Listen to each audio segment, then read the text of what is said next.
हजरत उमर बिन अब्दुल अजीज का नाम आपने सुना है। ये वो बड़ा इस्लामी तारीख का नाम है जो खुलाफाए राशिदीन के बाद बड़ा नाम।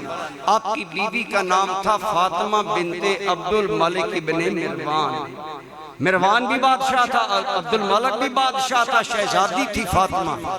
आपके निकाह में आई, आपकी चचाजाद बहन थी, आप भी शाही खानदान के बंदे थे।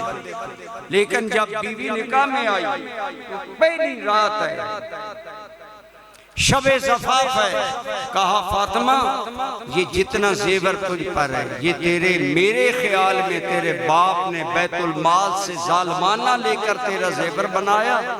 ऐ फातिमा मुझे कोई खुशी नहीं कि तू शहजादी मेरे निकाह में आई है। अगर मेरे निकाह में रहना है तो ये सारा जहेज हम सुबह बैतुल माल को वापस करेंगे। नेक बख्त औरत थी, कहने लगी उमर मुझे जेवर नहीं चाहिए, मुझे उमर चाहिए। सारा जेवर बादशाह के ना चाहते हुए बैतुल माल में जमा करता। वही फातिमा इस अंदाज में हजरत उमर के साथ जिंदगी गुजारी। दिल थाम कर सुनो, 36 लाख मुरब्बा मील के इमाम के बच्चे ईद के दिन पैबंद लगे कपड़े पहनकर ईद पढ़ने आए। माँ रोई, उमर आज भी मेरे बच्चों को पैबंद वाले कपड़े। फरमाया सुन ले, मैं तेरे और तेरे बच्चों के लिए कब्र खराब नहीं करना चाहता।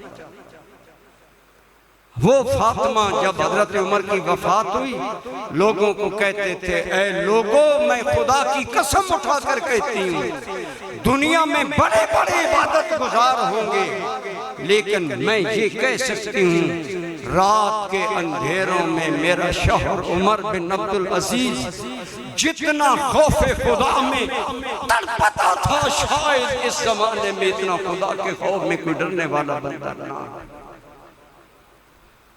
एक दोस्त ने कहा, बड़ा जिगरी यार, डीप फ्रेंड, उमर तुमने दुनिया बर्बाद अपनी तो की, बच्चों के लिए तो कुछ करता। मरज में लेटे हुए थे, आपको जहर दिया गया, जहर की शिद्दत में आप तड़प रहे थे, उठकर बैठे, बस इतनी बात कर सके। फरमाया मैंने इन पर कोई जुल्म नहीं किया, मैंने इन्हें सिर्फ अल्लाह रसूल का रास्ता दिखाया है। मेरे सामीन दिल थाम कर ये बात सुने, उन बादशाहों की नस्लें दुनिया ने देखी भिखारी बनकर घर घर भीख मांग रहे थे। उमर बिन अब्दुल अजीज के बेटे इतने बड़े दुनिया में मालदार और मुत्तकी इंसान बने कि जिनसे घर से सैकड़ों यतीमों और बेवाओं की कफालत का निजाम चलता था।